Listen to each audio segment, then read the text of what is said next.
Wow, thank you. Thank you so much. I am delighted and thrilled to be here with all of you.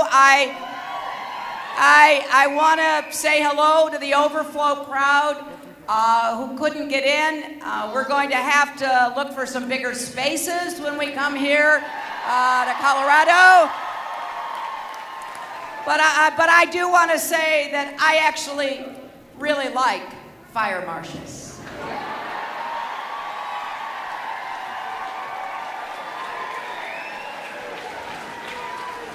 And it's great to be here with your governor.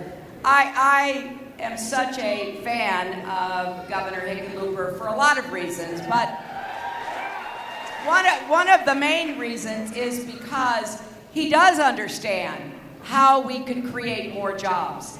And what's happened here in Colorado under his leadership proves that. And he has used his own experience as a small businessman who grew a business and was successful, not to turn his back on what it took, but to try to help more people get the tools they need to start those businesses, to grow those businesses. And what a stark contrast with Donald Trump, who has spent his career stiffing small businesses, refusing to pay his bills to small businesses. And I got to tell you, I take that really personally. My father was a small businessman. I mean, really small, nothing as successful as the governor's enterprises. He printed fabrics to turn them into draperies. And it was hard work. And I cannot imagine what it would have been like for my dad, who stood at that long table and took a silk screen and put it down and then put paint into it, then took a squeegee and went across and then lifted it up and went down over and over again, and finally got the fabric printed, and then folded it up and then loaded it into his car to take it to where it had been ordered from. Whether it was a restaurant, a hotel, any other business, an office building. I cannot imagine what that would have felt like for my father, a Navy veteran, a chief petty officer during World War II, to have done his part, to have fulfilled his contract, and then be told, we're not going to pay you. Now, when I first started hearing those stories about small businesses, I thought, well, maybe it happened once or twice. But no, my friends, it happened over and over again. Donald Trump would not pay people who did work, painters and plumbers and glass installers and marble installers and architects. We now have a very long list. What kind of man does business by hurting other people? I am just so determined that we are not going to let him do to America what he has done to so many other people.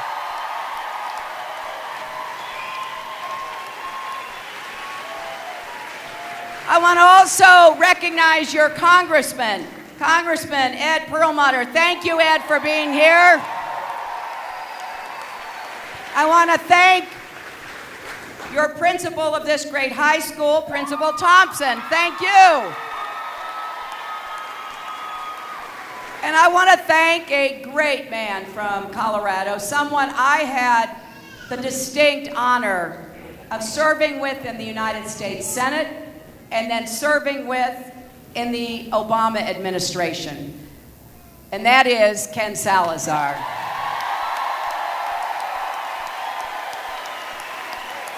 I'll tell you, you will not find a better person, someone who is always thinking about what he can do to help somebody else. And I, for one, am grateful for his friendship. Now, when I think about our convention last week, did any of you see it?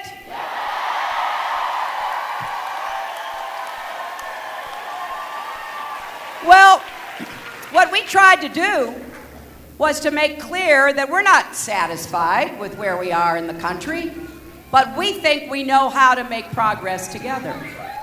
We think we can put into effect a jobs program that will create millions of new jobs with rising incomes. And here's what we're going to do. We're going to have the biggest infrastructure investment program since World War II.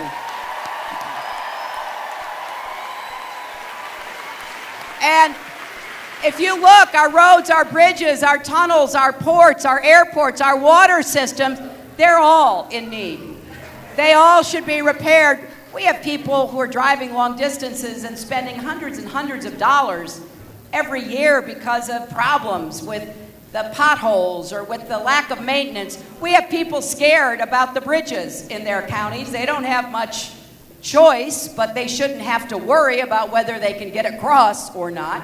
So we're going to make investments that will make America grow our economy, put people to work, and position us better to actually be competitive around the world. But there's a lot of infrastructure that you can't necessarily see that we want to work on. We need a modern electric grid that can take clean, renewable energy and distribute it everywhere across America. And here's the other thing we need.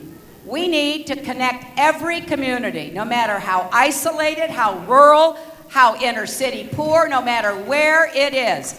Every community needs to be connected to broadband internet access.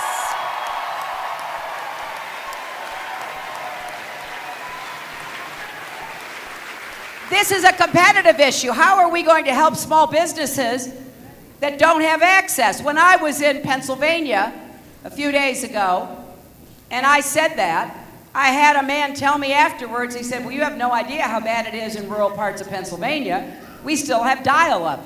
And a lot of time that doesn't even work. And then I told folks that I'd been talking to some teachers. You know, I love teachers, and I'm going to support our teachers.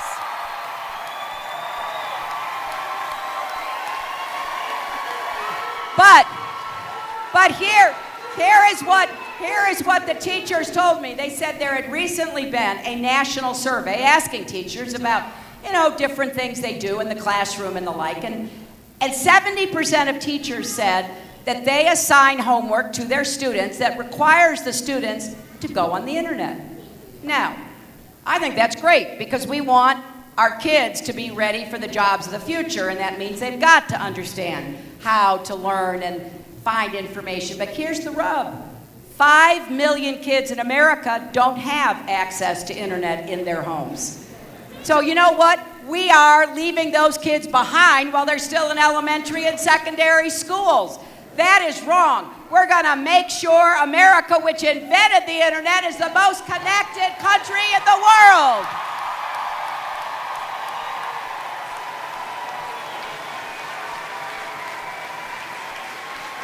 And here's what else we're going to do. I'm going to support advanced manufacturing of all kinds. Because I believe that we've got a real opportunity to bring manufacturing back. I visited a place called Johnstown Wire Technologies in Johnstown, Pennsylvania. They started more than 100 years ago as a steel mill. Now they're making all kinds of wire products. And they're starting to bring jobs back from China to do that work in America. Now, when Donald Trump is asked about where he makes things, he makes them anywhere else but America. His ties, his suits, his shirts, his furniture, his barware, made all over the world, Bangladesh, Turkey, Slovenia, Mexico. And when asked about that, he said, well, we don't make that stuff in America. Well, I'm here to tell you, Donald, you're wrong.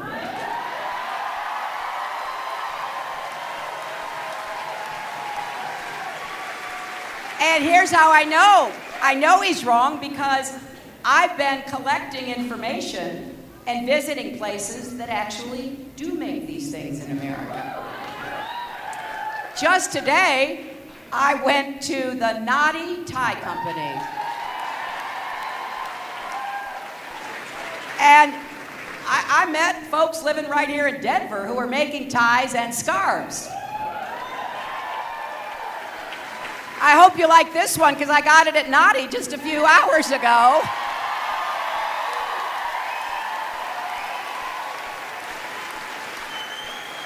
I just got interviewed by one of the local newscasters. The first thing he said to me, he didn't even know that this was from Naughty. He said, "That's a beautiful scarf." He said, "That looks like it's got Colorado colors." And in fact, one thing I really like about it is printed right here on the scarf. It says, "Made in Colorado, not China."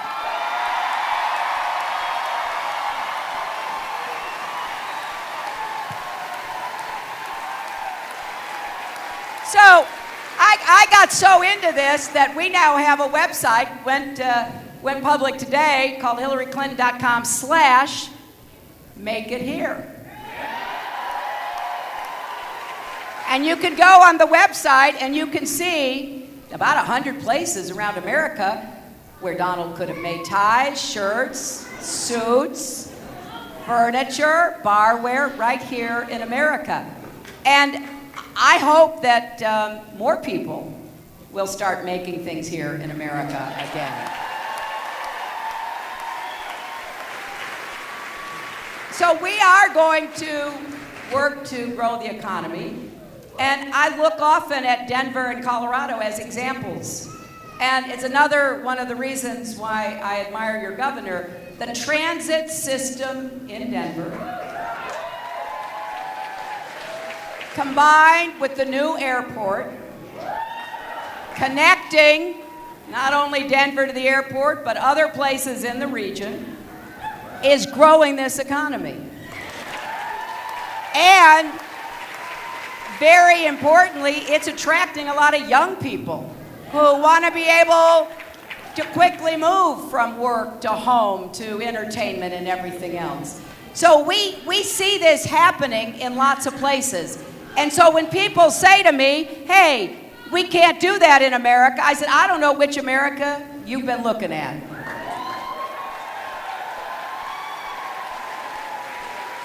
In fact, I couldn't figure out what country the Republican convention was talking about. A negative, pessimistic view of America. That is not who we are. Do we have challenges? Sure, but can we meet them? Absolutely. We are truly stronger together, and that's what we're going to be doing. Now, in addition to growing the economy, we've got to make it fairer. And I feel very strongly about this. We got to make this economy work for everybody, not just those at the top.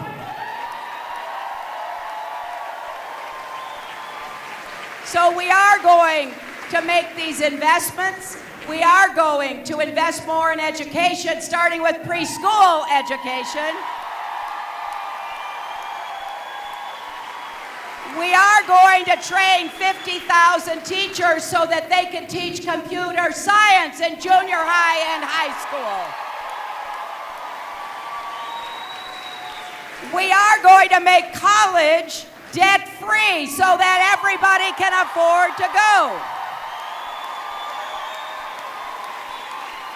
And we're going to make community college free so you can get the skills you need for the jobs of today and tomorrow. And I want to say something really serious about this. John and I have talked about this a lot. Look, I think it's great. Everybody who wants to go to college should be able to afford to go to college. Anybody with student debt, we're going to help you refinance the debt, because in America, if Donald Trump can plead bankruptcy 6 times and refinance his debts, American students and families ought to be able to refinance their debts.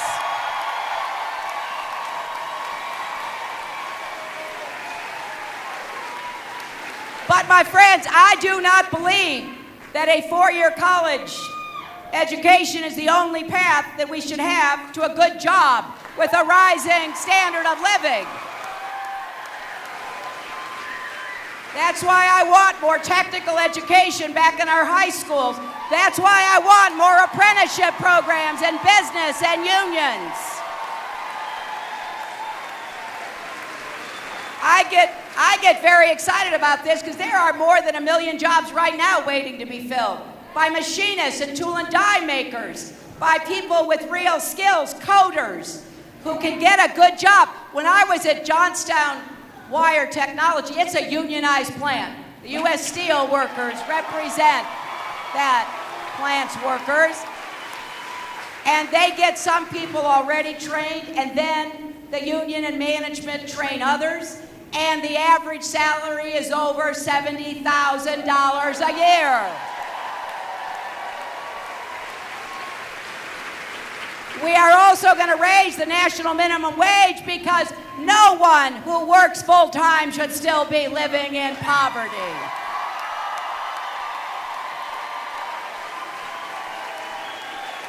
And I'll tell you, the fastest way we can raise incomes in America is to guarantee equal pay for women's work.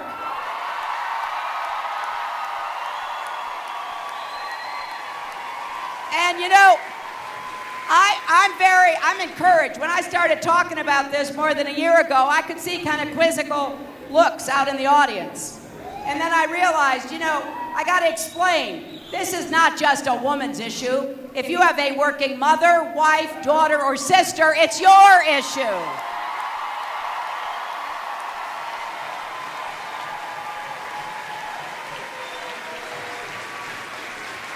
You see, I get pretty excited about what we're going to do.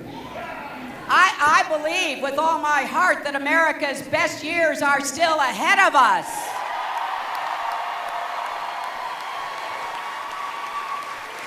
Now, that doesn't mean that I think it's going to be easy.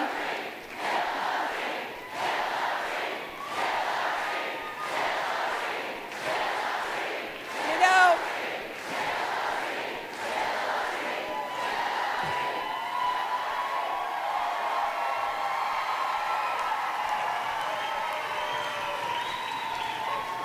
but I know we're up to the job. I just know we are.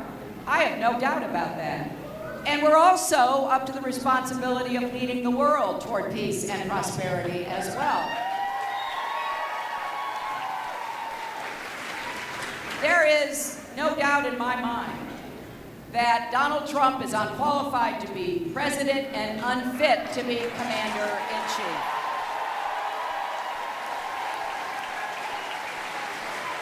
Anyone who spends his time insulting our military,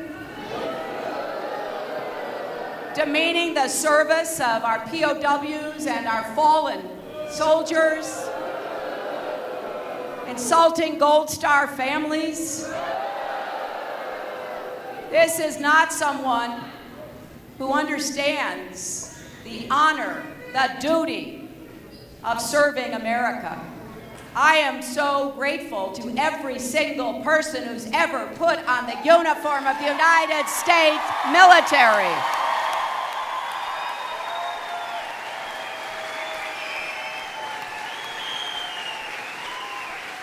And it worries me, some of what I hear him say. I mean, anyone who can be provoked by a tweet should not be anywhere near nuclear weapons.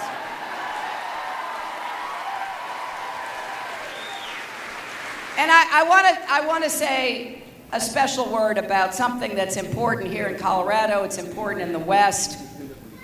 And that is, we have a responsibility to protect our public lands in America.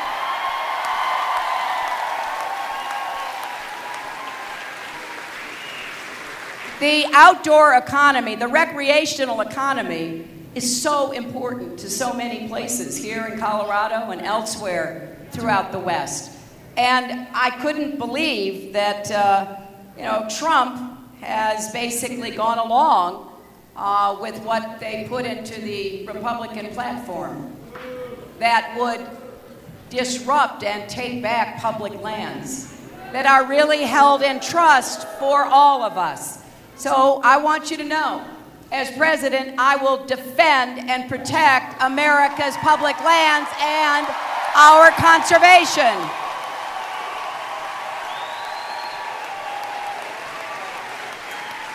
So we're really having a good time in this campaign. And we want everybody to join. I said in my speech on Thursday night, I want to be the president for all Americans, Democrats, Republicans, and independents.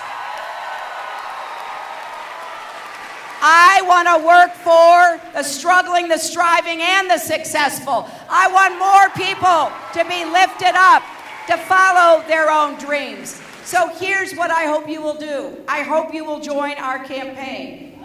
And here in Colorado, if you text C-O to 47246, you can get involved. Or go to our website at hillaryclinton.com. And we are hiring organizers here in Colorado. We are also setting a goal of registering 3 million more American citizens to vote in November. So make sure you're registered, look for your mail ballot in October, and talk to your friends, your neighbors, your colleagues.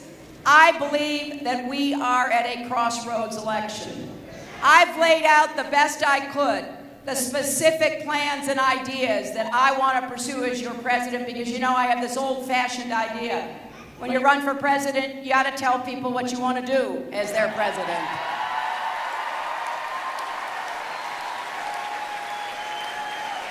And I've also told you, because I want you to hold me accountable, I will get up every single day and work hard for you and fight for you.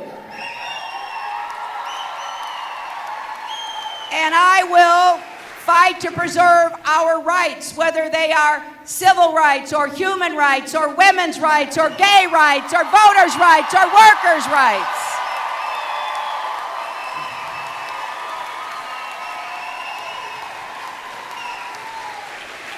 And I will take on the gun lobby for common sense gun safety reform.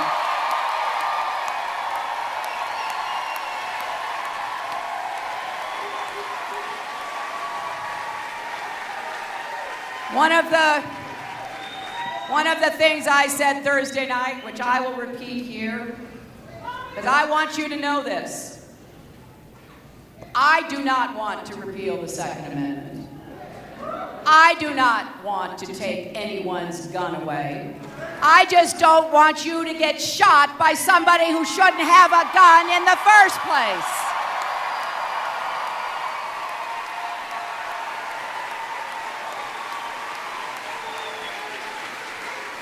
So we've got great work to do, and I'm excited about doing it with you, because I do want you to know what I want to do as your president, to weigh that. It's like a big job interview.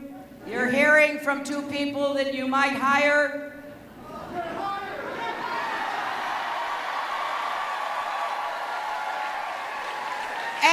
And I frankly think it's better for us to have an economy where you hear you're hired instead of you're fired.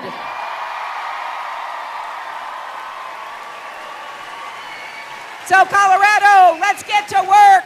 Let's win in November, and let's make sure we build an American future that we all can be part of. Thank you, and God bless you.